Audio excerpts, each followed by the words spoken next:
നമസ്കാരം.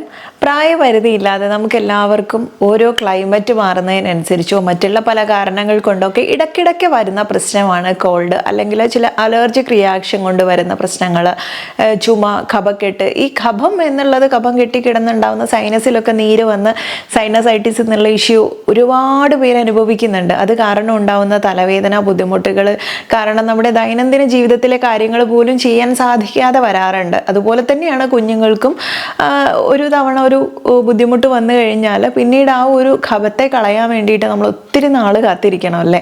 മരുന്ന് കഴിച്ച് എപ്പോഴും ആൻറ്റിബയോട്ടിക്കിലേക്ക് ആശ്രയിക്കേണ്ട ഒരു അവസ്ഥ വരാറുണ്ട്. ഇതിപ്പം കുഞ്ഞുങ്ങളുടെ അവസ്ഥയല്ല, എല്ലാവർക്കും ഒരുപോലെ തന്നെയാണ്.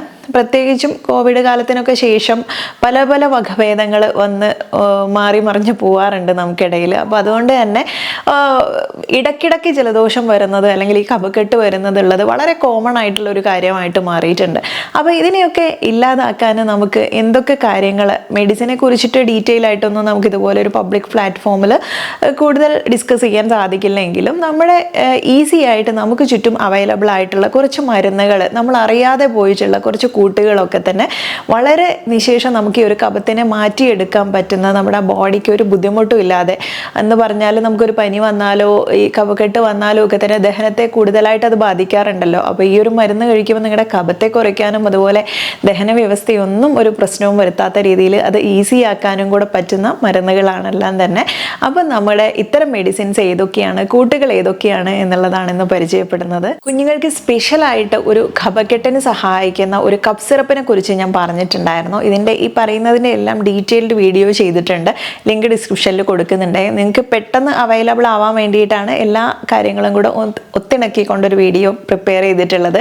കാരണം എനിക്ക് തോന്നുന്നു ഈ സാഹചര്യത്തിൽ എല്ലാവർക്കും ഇത് വളരെ സഹായകരമായിരിക്കും എന്നുള്ളത്. ഫസ്റ്റ് നമ്മൾ ചെയ്യേണ്ട ഒരു ട്രീറ്റ്മെൻറ്റ് എന്ന് പറയുന്നത് ഊർധ്വഭാഗത്തേക്കുള്ള, അതായത് നമ്മുടെ ചെസ്റ്റിന് മുകളിലേക്കുള്ള, വയറിന് മുകളിലേക്കുള്ള അത്തരം ഭാഗത്ത് വരുന്ന പ്രശ്നങ്ങൾക്ക് ഒരുവിധം എല്ലാ ഇഷ്യൂസിനും, എന്ന് പറഞ്ഞാൽ നമുക്ക് നെർവ് സംബന്ധമായിട്ട്, സെർവിക്കൽ സംബന്ധമായിട്ട് വരുന്ന പ്രശ്നങ്ങളായാലും വേദനയായാലും അല്ലെങ്കിൽ മുടി കൊഴിച്ചിലാവാം, സ്കിന്നിൽ വരുന്ന ഇഷ്യൂസ് ആവാം, അല്ലെങ്കിൽ സൈനസൈറ്റിസ്, ഇതുപോലുള്ള എല്ലാ പ്രശ്നങ്ങൾക്കും കൂടെ നമ്മൾ എപ്പോഴും സജസ്റ്റ് ചെയ്യാറുള്ള, നമ്മുടെ ദിനചര്യയിൽ ഉൾപ്പെടുത്താൻ വേണ്ടി പറയാറുള്ള ഒന്നാണ് അണുതൈലം എന്നുള്ളത്. അത് എൻ്റെ ഒരു വീഡിയോയിൽ, പല വീഡിയോസിലും നമ്മൾ പറഞ്ഞിട്ടുള്ളതാണ്. അപ്പോൾ 2 മൂക്കിലും 2 തുള്ളി വീതം നമ്മൾ ഒഴിച്ചിട്ട് നന്നായിട്ട് ആ സൈനസ് ഭാഗങ്ങളിൽ, സൈനസ് വരുന്ന ഭാഗങ്ങൾ എന്ന് പറയുമ്പോൾ നെറ്റിയുടെ ഈ ഇരുവശങ്ങളിലും മൂക്കിന് 2 സൈഡിലും ഒക്കെ ആയിട്ട് നമുക്കൊരു മൈൽഡ് മസാജ് കൊടുക്കുകയൊക്കെ ചെയ്ത് കഴിഞ്ഞാലോ അല്ലെങ്കിൽ അതിന് കൂടെ ഒന്ന് ആവി പിടിക്കുകയും കൂടെ ചെയ്ത് കഴിഞ്ഞാലോ ഒക്കെ വളരെ നല്ലതാണ്. അത്തരം കഫത്തെ നമുക്ക് വായിൽ ഇങ്ങനെ ഇറങ്ങി വരും, അത് തുപ്പിക്കളയുകയാണ് വേണ്ടത്. അപ്പം ഇത് ഒരു എന്തെങ്കിലും ചെയ്യേണ്ടതല്ല. അത് പലപ്പോഴും നമ്മൾ പറയുന്ന ഏതെങ്കിലും ഒരു ഓയിൽ വെച്ചിട്ട് നമുക്ക് ഈ പ്രോസസ്സ് ചെയ്യാൻ പറ്റും. അതിന് നസ്യം എന്നുള്ളതാണ് പറയുന്നത്. അപ്പോൾ ഈ ചെയ്യുന്നത് ദിനചര്യയുടെ ഒരു ഭാഗമാക്കാനാണ് പറയുന്നത്. അങ്ങനെ കണ്ടിന്യൂസ് ആയിട്ട് ചെയ്യുമ്പോൾ നമുക്ക് ഒരുപാട് ഗുണങ്ങളുണ്ട്. നമ്മുടെ വീഡിയോയിൽ തന്നെ ഇത് ചെയ്തിട്ട് ഒരുപാട് മുടി കൊഴിച്ചിലും കുറവുണ്ട്, അല്ലെങ്കിൽ ഈ ഒരു സൈനസിൻ്റെ ഇഷ്യൂസ് നല്ല മാറ്റം വന്നു എന്നുള്ള കാര്യങ്ങളൊക്കെ പറയാറുണ്ട്. അപ്പോൾ ഇത് കൂടുതൽ ആരോഗ്യ പ്രശ്നങ്ങളുണ്ടെങ്കിൽ ഒരു ഡോക്ടറെ കണ്ട് നിർദ്ദേശം സ്വീകരിച്ചിട്ട് നിങ്ങൾ അതിനുള്ള കൂടുതൽ മരുന്ന് കഴിക്കേണ്ട അവസ്ഥയൊക്കെ ഉണ്ടാവും. അതൊക്കെ ചെയ്യാവുന്നതാണ്. 2 എന്ന് പറയുന്നത് സിമ്പിളായിട്ട് നമ്മുടെ വീട്ടിലുള്ള കുറച്ച് കാര്യങ്ങൾ ഉപയോഗിച്ചിട്ട് ചെയ്യാൻ പറ്റുന്ന ഒരു കാര്യമാണ്. ഒരു 3-4 ചെറിയുള്ളി എടുക്കാം, ഒരു കുഞ്ഞു പീസ് ഇഞ്ചി എടുക്കാം, അതുപോലെ തന്നെ അതിലേക്ക് ഒരു 8, 10, 15 ഇല തുളസി ഇല എടുക്കാം. എല്ലാം ഒരേ അളവിലുള്ള സ്വരസ അല്ലെങ്കിൽ ജ്യൂസ് വെള്ളം ചേർക്കരുത്, അല്ലാതെ ഇടിച്ചു പിഴിഞ്ഞ ജ്യൂസ് എടുത്തിട്ട് അതിലേക്ക് അല്പം തേനും കൂടെ ചേർത്തിട്ട് മിക്സ് ചെയ്തിട്ട് നമുക്ക് 2 നേരമായിട്ട് ഭക്ഷണത്തിന് മുൻപേ ഒക്കെ ആയിട്ട്, അതിന് വയറ് എരിച്ചിൽ ബുദ്ധിമുട്ടൊക്കെ ഉള്ളവരാണെങ്കിൽ ഭക്ഷണം കഴിഞ്ഞിട്ടായാലും മതി. അത് നിങ്ങളുടെ സ്റ്റോമക്കിൻ്റെ ഹെൽത്തിന് അനുസരിച്ചിട്ട് ചെയ്യാവുന്നതാണ്. ഒരു 2 നേരമായിട്ടോ അല്ലെങ്കിൽ നല്ല സ്ട്രോങ് പേഴ്സൺ ആണെങ്കിൽ ഒരു 3-4 നേരമായിട്ട് അതിൻ്റെ ക്വാണ്ടിറ്റി കുറച്ചിട്ട് 1 സ്പൂൺ വീതം മാറ്റി ഉപയോഗിക്കാം. ആ രീതിയിൽ ഉപയോഗപ്പെടുത്താം. അതുപോലെ തന്നെ നിങ്ങൾക്ക് മൂക്കിൽ ഒക്കെ അടഞ്ഞിരിക്കുന്ന ഒരവസ്ഥ, അല്ലെങ്കിൽ കഫത്തിൻ്റെ ആ ഒരു സ്മെല്ലൊക്കെ വരുന്നൊരു ബുദ്ധിമുട്ടുണ്ടല്ലോ, ആ അവസ്ഥയിലായാലും ചെയ്യാൻ പറ്റുന്നത് പനിക്കൂർക്ക ഇലയുണ്ടെങ്കിൽ ഒന്നും വേണ്ട, അത് ജസ്റ്റ് ഒന്ന് കയ്യിലിട്ട് ഞെരടിയിട്ട് 2 മൂക്കിലുമായിട്ടൊന്ന് മണപ്പിക്കുക എന്നുള്ളത്. ഉള്ളിലേക്ക് വലിച്ചെടുക്കുകയല്ല കേട്ടോ പറഞ്ഞത്, അതിൻ്റെ സ്മെല്ല് മാത്രം വലിച്ചെടുക്കുന്നതാണ് ഉദ്ദേശിച്ചത്. അപ്പോൾ ആ രീതിയിൽ നമുക്ക് ചെയ്യാൻ പറ്റും. നെക്സ്റ്റ് ചെയ്യാൻ പറ്റുന്നത് കഫത്തെ കളയാനും അല്ലെങ്കിൽ നിങ്ങൾക്ക് ചുമയുണ്ടെങ്കിൽ അത് ഇല്ലാതാക്കാനൊക്കെ സഹായിക്കുന്നതാണ് ത്രിക്കട്ടു ചൂർണം. അത് കുരുമുളക്, തിപ്പല്ലി ഒക്കെ ഞാൻ മുൻപ് പറഞ്ഞിട്ടുണ്ട് ഇതെങ്ങനെ പ്രിപ്പയർ ചെയ്യുന്നുള്ള. അതിൻ്റെ വീഡിയോ ഞാൻ താഴെ ഡിസ്ക്രിപ്ഷനിൽ കൊടുക്കാം കേട്ടോ, എങ്ങനെയാണ് ഉണ്ടാക്കുന്നത്. സിമ്പിളായിട്ട് ഉണ്ടാക്കാൻ പറ്റും. അങ്ങാടിക്കടയിലൊക്കെ പോയി കഴിഞ്ഞാൽ ഇത്തരം ഈ ഒരു ഇൻഗ്രീഡിയൻസ് പറഞ്ഞു കൊടുത്താൽ അവർ തന്നെ എടുത്തു തരും. അത് നമ്മൾ നന്നായിട്ടൊന്ന് ഉണക്കി പൊടിച്ചെടുക്കുകയേ വേണ്ടുള്ളൂ. നന്നായിട്ട് സൂക്ഷിച്ചാൽ ഒത്തിരി നാൾ നമുക്ക് ഉപയോഗിക്കാനും പറ്റും. ഈ ത്രിക്കട്ടു ചൂർണത്തിൻ്റെ കൂടെ അല്പം ഇരട്ടി മധുരം കൂടെ ചേർത്താൽ സ്വരം അടഞ്ഞിരിക്കുന്നുണ്ടെങ്കിൽ അതും കൂടെ ഒന്ന് ശരിയാവാനും ആ സ്വരമാധുര്യം ഉണ്ടാവാനും ഒക്കെ നല്ലതായിരിക്കും. അപ്പോൾ അതിലല്പം തേന് ചേർത്തിട്ട് ഈ 3ഉം സെയിം അളവിലെടുക്കുക. എന്നിട്ട് മിക്സ് ചെയ്തിട്ട് ഇരട്ടി മധുരവും ചേർത്ത് തേനിൽ മിക്സ് ചെയ്തിട്ട് അല്പാൽപമായിട്ട്, അത് ടൈമല്ല, നമ്മൾ ഒരു നുള്ളൊക്കെ എടുത്താൽ മതിയായിരിക്കും. അത് ഇടയ്ക്കിടെ ഇങ്ങനെ അലിയിച്ചിറക്കുന്നത് നല്ലതായിരിക്കും. നെക്സ്റ്റ് ചെയ്യാൻ പറ്റുന്നത് ഒരു വിരലിന് വലുപ്പത്തിലുള്ള ഒരു ഇഞ്ചി നന്നായിട്ട് ചതച്ചിട്ടിട്ട് വെള്ളം തിളപ്പിച്ച് അല്പസമയം മൂടി വെച്ച് അത് ഇടയ്ക്കിടയ്ക്ക് സ്വല്പമായിട്ട് കുടിക്കുന്നത് നല്ലതായിരിക്കും. എപ്പോഴും ശ്രദ്ധിക്കുക, ഇതൊക്കെ ഒത്തിരി തീക്ഷ്ണമായിട്ടുള്ള കാര്യങ്ങളാണ്. എല്ലാം കൂടെ ഒന്നിച്ച് ചെയ്യരുത് കേട്ടോ. കാരണം നമ്മുടെ ശരീരത്തിന് കൂടുതൽ ചൂട് അനുഭവപ്പെടും. കഫം പോകും എന്നുള്ള ശരിയാണ്, എങ്കിലും നമ്മൾ പരിധിയിൽ കൂടുതൽ ഒന്നും ഉപയോഗിക്കരുത്. അത് എത്ര നല്ല കാര്യമാണെങ്കിലും ഒരു കുറഞ്ഞ എമൗണ്ടിൽ എടുക്കാൻ പാടുള്ളൂ. ഇന്നിപ്പോൾ ഇഞ്ചി വാട്ടർ നമ്മൾ തയ്യാറാക്കുന്നുണ്ടെങ്കിൽ അത് തന്നെ കണ്ടിന്യൂ ചെയ്യാം, അല്ലെങ്കിൽ ഏതെങ്കിലും ഒന്നിനെ ഫോളോ ചെയ്യാൻ ശ്രമിക്കുക.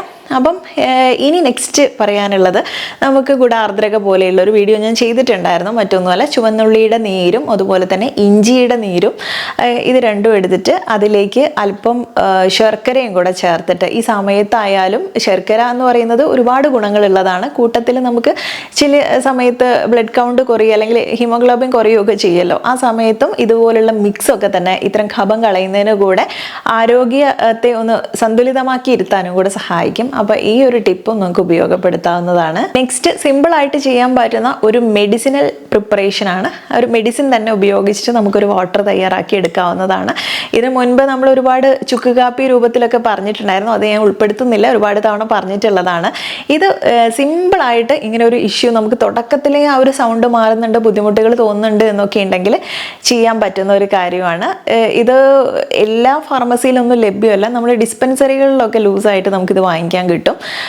ദശമൂല കടുത്രയും കഷായ ചൂർണം എന്നുള്ളത്. അപ്പോൾ ഇത് കുഞ്ഞുങ്ങൾക്ക് പോലും കുടിക്കാൻ ബുദ്ധിമുട്ടുണ്ടാക്കാത്ത ഒന്നാണ്. കഷായ രൂപത്തിലൊക്കെ ആവുമ്പോൾ അത് കുറച്ച് വീര്യം കൂടുതലാണ്. ഇതാവുമ്പോൾ നമുക്ക് വെള്ളത്തിലിട്ടിട്ട് ഒരു 1.5 ഗ്ലാസ് വെള്ളം വെച്ചിട്ട് അതിലേക്ക് 1 സ്പൂൺ പൊടിയിട്ട് തിളപ്പിച്ച് ഒരു ഗ്ലാസ് ആക്കിയിട്ട് വറ്റിച്ചിട്ട് അര ഗ്ലാസ് വീതം ഭക്ഷണത്തിന് മുൻപേ ആയിട്ട് നമുക്ക് കഴിക്കാൻ പറ്റും. വയറ് വല്ലാണ്ട് നിറഞ്ഞിരിക്കുന്ന സമയത്ത് കഴിക്കരുത് എന്നുള്ളതാണ് ഉദ്ദേശിച്ചത്.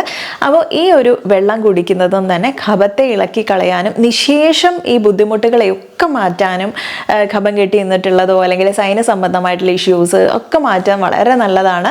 അപ്പോൾ ഇന്നത്തെ വീഡിയോയിൽ പറഞ്ഞിരിക്കുന്നത് നിങ്ങൾക്ക് വളരെ സിമ്പിളായിട്ടുള്ള ടിപ്സാണ്. ഇതിൻ്റെ കഫക്കെട്ട് വരുന്നതിൻ്റെ കാരണങ്ങളോ അതിൻ്റെ ലക്ഷണങ്ങളെ കുറിച്ചൊന്നും പറയേണ്ട ആവശ്യമില്ലല്ലോ, കാരണം അതൊക്കെ നമുക്ക് അറിയാവുന്നതാണ്, വീഡിയോയിൽ ഒത്തിരി തവണ പറഞ്ഞിട്ടുള്ളതാണ്. അപ്പോൾ ഇത്തരം ടിപ്സുകളൊക്കെ ഉണ്ട് എന്നുള്ളത് സൂചിപ്പിച്ചതാണ്.